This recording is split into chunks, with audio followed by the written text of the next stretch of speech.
ये मैं बोलता हूँ सभी को, मैं सभी को इस बात के लिए बोलता हूँ कि हमारे विधायक हैं, हमारे मंत्री हैं, आप उनसे मिलिए। और हमारे विधायक और मंत्री भी जो ये समाधान शिविर लग रहे हैं उनके ऊपर बिल्कुल नज़र उनकी रहती है। वहाँ कौन कौन लोग आए हैं वो भी उसके अंदर समाधान शिविरों के अंदर जब समय लगता है उस समय के अनुसार जाते हैं। हमारे कार्यकर्ता भी जाते हैं ताकि उसके ऊपर हर तरफ से वो ध्यान रखते हैं कि किसी व्यक्ति को कोई दिक्कत समस्या ना आए और उसको प्राथमिकता के आधार पर उस समस्या का समाधान करना ये हमारी सरकार का दायित्व है और हम उसको लेकर के लगे हुए हैं। मैं भी एक किसान का बेटा हूँ,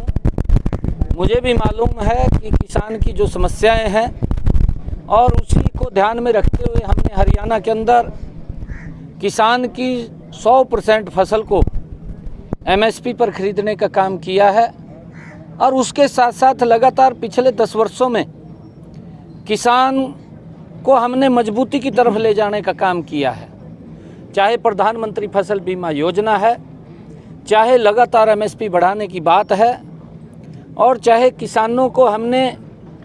कृषि सिंचाई योजना के तहत उनके ज़्यादा क्षेत्रफल के ऊपर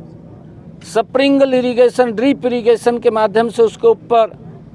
70% से लेकर के 90% तक की सरकार ने सब्सिडी दे करके पानी पहुंचाने की बात है। 2014 से पहले अगर हम देखें जितने क्षेत्रफल के ऊपर मेरा किसान हरियाणा के अंदर अन्न पैदा करता था उससे अब 1.5 गुना ज़्यादा हरियाणा के अंदर मेरा किसान अन्न पैदा कर रहा है। ये इसका परिणाम है कि सरकार ने उनके साथ मजबूती से लग करके उनके क्षेत्र पानी ज़मीन के ऊपर पानी पहुंचाने का काम किया है। हम थोड़े पानी के अंदर सोच ये रहती है कि हर खेत को पानी मिले, परंतु हम देखते हैं कि हमारा पानी का डिस्प्यूट भी माननीय सुप्रीम कोर्ट ने उसको कहा है कि ये दिया जाए, परंतु एक राजनीतिक शिकार के कारण ये इस प्रकार की स्थिति हमारे हरियाणा को झेलनी पड़ रही है।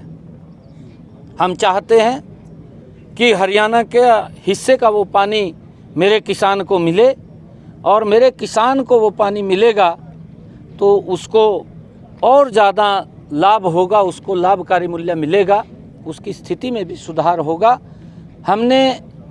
चाहे पराली के प्रबंधन की बात है, हरियाणा के अंदर किसानों को पराली ना जलाएं, इसके लिए भी हमने आग्रह किया था। मेरे हरियाणा के किसानों ने उस बात को माना है, मैं धन्यवाद करता हूं, जिसकी चर्चा माननीय सुप्रीम कोर्ट ने भी की है कि हरियाणा के अंदर पराली प्रबंधन को लेकर के अच्छा काम हुआ है। हमने इससे अलग भी किसानों को चाहे ट्रैक्टर सब्सिडी पर देने की बात है, चाहे उनको अन्य इंस्ट्रूमेंट जो एग्रीकल्चर से संबंधित हैं वो इंस्ट्रूमेंट भी सब्सिडी पर देने की बात है। लगातार हमारी सरकार किसान को सशक्त और मजबूत करने में लगी हुई है, और चाहे भावांतर भरपाई देने की बात है। हमने पिछले दिनों ये भी कहा था कि हमारे शाहबाद के अंदर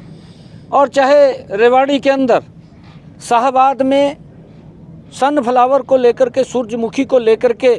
एक ऑयल मिल यहाँ लगाने की बात हो, और चाहे रेवाड़ी के अंदर सरसों की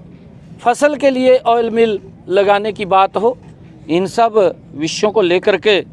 हमारी सरकार गंभीरता से काम कर रही है ताकि किसान को उसकी फसल का उचित मूल्य मिले। इसको लेकर के हम गंभीरता से काम कर रहे हैं, और हमारा हरियाणा का किसान इस बात को समझ रहा है कि सरकार गति से काम कर रही है। बात है, हमने पिछले दिनों ये भी कहा था कि हमारे शाहबाद के अंदर और चाहे रेवाड़ी के अंदर, शाहबाद में सनफ्लावर को लेकर के, सूरजमुखी को लेकर के एक ऑयल मिल यहाँ लगाने की बात हो, और चाहे रेवाड़ी के अंदर सरसों की फसल के लिए ऑयल मिल लगाने की बात हो। इन सब विषयों को लेकर के हमारी सरकार गंभीरता से काम कर रही है ताकि किसान को उसकी फसल का उचित मूल्य मिले। इसको लेकर के हम गंभीरता से काम कर रहे हैं, और हमारा हरियाणा का किसान इस बात को समझ रहा है कि सरकार गति से काम